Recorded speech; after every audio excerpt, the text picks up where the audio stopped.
In this video, released by the US Coast Guards, a narco submarine is seen being intercepted. A Marine patrol aircraft, while patrolling near the Pacific coast, suddenly notices the shadow of a submarine underwater. They immediately report it to the US Coast Guards, and within a few minutes, 2 boats and a helicopter arrive there. In the video, it can be seen that the Coast Guard's crew has come extremely close to the submarine. But perhaps the smugglers inside were not aware of this. Finally, the officers forcibly open the latch of the submarine and arrest the smugglers present inside. In this narco submarine, there were 3,000 kilograms of cocaine present, which was being silently transported from South America to the USA. This was one of those 200 narco submarines, which authorities have captured from 2006 to 2025. But this was only the one that got caught. Every year, thousands of submarines deliver illegal drugs into the USA, and nobody even gets a hint about it. How do narco submarines work? Why is it difficult to catch them? And where are they made? Once again, welcome to Nobels Creation. Viewers, drug smuggling is such an activity for which every country in every era has created different institutions and keeps trying to catch drug smugglers using new methods. But even after so many efforts, we see that in the USA and many countries of Europe, it has still not been stopped 100%. The biggest reason for this is that big drug cartels always try to stay 2 steps ahead of anti-drug forces. From the very beginning, South America has been a hub of illegal drug mafia, and the reason is its unique climate, which is perfect for coca plant production. Currently, the highest production of cocaine in the world takes place in Colombia.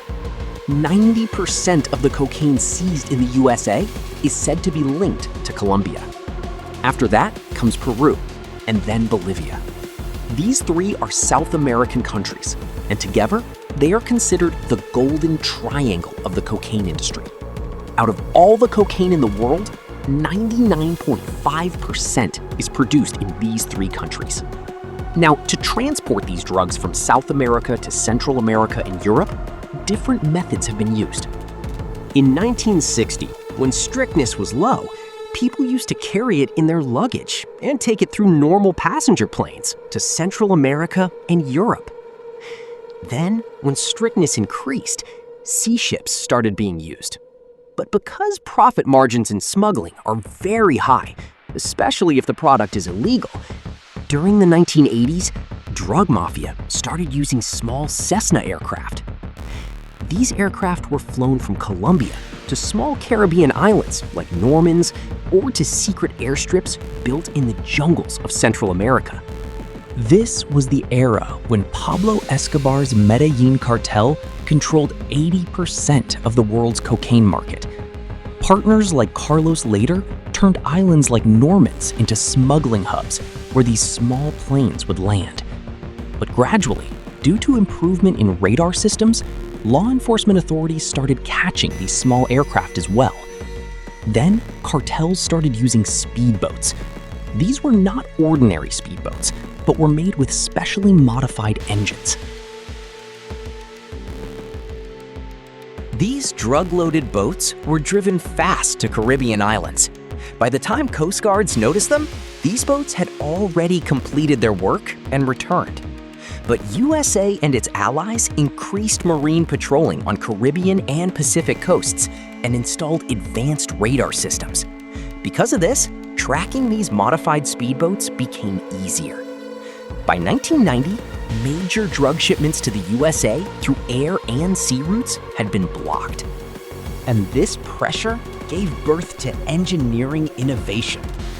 At that time, there was a need for such a technology that could deceive radars, remain hidden from marine patrols, and most importantly, could transport maximum drugs. Cartels used engineering and decided to build submarines. Submarines made of fiberglass, due to which radar filters out their signature. Where boats had limited capacity, these submarines could transport 5 to 10 tons of drugs. These submarines, called Narco Submarines, became so successful that for many years, anti-narcotics police did not even know through which route drugs were being brought. This trend that started in 1990 was exposed after about 16 years when in 2006, the first narco submarine was captured. About 160 kilometers from Costa Rica's Pacific coast, U.S. Coast Guard's personnel were on aerial patrol when they saw 3 plastic pipes coming out of the water. This was a 50-foot-long wood and fiberglass narco submarine. U.S. Coast Guard said they had heard about it, but were seeing it for the first time. But where do the engineers of the drug mafia build these submarines? What facilities are present inside them? How much distance can they travel? And why do smugglers themselves sink such expensive submarines in the ocean? Let us tell you that from 2006 till now, a total of 200 submarines have been captured. But authorities believe that many times more have remained undetected. There are a total of 4 types of narco submarines. The first is the low-profile vessel, which is also called LPV. This is not completely submerged underwater, but most of its part remains below water, and a small top remains above water. It is approximately 14 meters long, and its color matches the ocean, which makes it anti-detection. If we talk about capacity, it can transport 7.7 tons of cocaine. Authorities say it is mostly used on short routes from South America to Central America. The second narco submarine is the transatlantic semi-sub. It is similar to the LPV model, but more modern and quite larger, more than 20 meters long. It has 3 compartments, one for the engine, one for the crew, and one for the cargo. It has a total fuel capacity of up to 20,000 liters, because of which it can travel long sea journeys, such as from Brazil to Europe. These submarines do not have GPS. Rather, the smugglers sitting inside change direction with the help of a compass. The third is the snorkel sub. This model resembles a real submarine, which can completely submerge underwater. It is 24 meters long and has a fiberglass body. When it is in action, only a snorkel pipe remains above the water surface, which provides air for the diesel engine and oxygen for the crew. It has balance tanks, which take it deeper when danger is sensed. Till date, no such submarine has been captured in the ocean. And the fourth is the most cunning electronic submarine. This is the most advanced and modern type of narco submarine. It has a 12-meter-long fiberglass body and no crew inside. It also does not have a diesel engine, but instead uses batteries which power 2 electric motors. Because it is electric, it is extremely silent, and even sonar scanners cannot detect it. Its range is only 60 kilometers, which is why it is tied with a rope and towed by a large ship. When Coast Guards arrive, this rope is unhooked and it goes underwater and hides.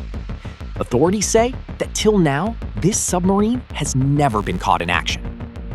Only its models have been found in jungles, because of which information about it became known.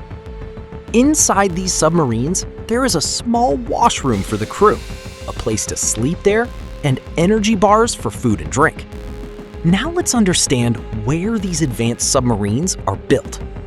These submarines are mostly constructed in hidden shipyards in the dense jungles of South America. These are such remote areas that reaching there is almost impossible. And because of dense forests, these shipyards cannot be seen, even with satellites, drones, or helicopters. According to an estimate, it costs millions of dollars to build one submarine. But compared to 10 tons of cocaine, worth up to $400 million, this cost does not matter. That is why they are made only for one-time use. As soon as the mission is complete, its valve is opened and it is left to sink in the ocean so that neither the submarine is found by the Coast Guards, nor can it be traced to its makers. Even if the crew is inside and they realize that Coast Guards are approaching, they immediately open the emergency valve and deliberately sink it and escape outside so that no evidence remains behind. Before 2008, there was a law in the USA that if a narco submarine was sinking, Coast Guards would treat the crew as drowning victims and rescue them. And because the submarine would go thousands of meters deep to the ocean floor and all evidence would be lost, it became difficult to run a case against them. But after 2008, this law was changed. Even then, smugglers sink the submarine because they know that without evidence, it becomes easier to argue in court, and their punishment may be reduced. This is the reason that most narco submarines are destined to sink, whether they complete their mission or get caught. In very few cases has it happened that Coast Guards captured a narco submarine in action. But now the question arises that where did authorities get all this information that you are seeing in this video? In 2022, an important figure in the world of smuggling was captured. Oscar Moreno Ricardo, who was known as the King of Narco Submarines. He was not a smuggler, but his main work was the construction of these submarines. Later, it was found that in the past, he had also transported cocaine using speedboats. But with time, he transformed himself into a designer and engineer who built advanced stealth vessels for cartels. He used to build vessels for major criminal groups in Mexico and Colombia. Oscar Moreno Ricardo usually stayed in his secret jungle shipyard. But in January 2022, he went to the city of Medellin to crack a deal and was arrested there. In this mission, Colombia's national police and army, along with officials of the DEA, were involved. The arrest of master builders like Oscar is definitely a big victory for law enforcement. But in reality, this is only the tip of the iceberg. Despite every successful operation, experts believe that thousands of tons of cocaine are still being transported beneath the ocean's surface to Central America and Europe, where old submarines are sunk deep into the ocean to erase evidence. At the same time, right now, in the dense jungles of Colombia, some new genius must be working on electric, silent, unmanned drone submarines. The reality is that as long as there is demand for these drugs, billion-dollar cartels will continue to evolve in different forms. What do you think about this? Do let me know in the comments section. Hope you liked this video. Do like and share. See you in the next amazing video.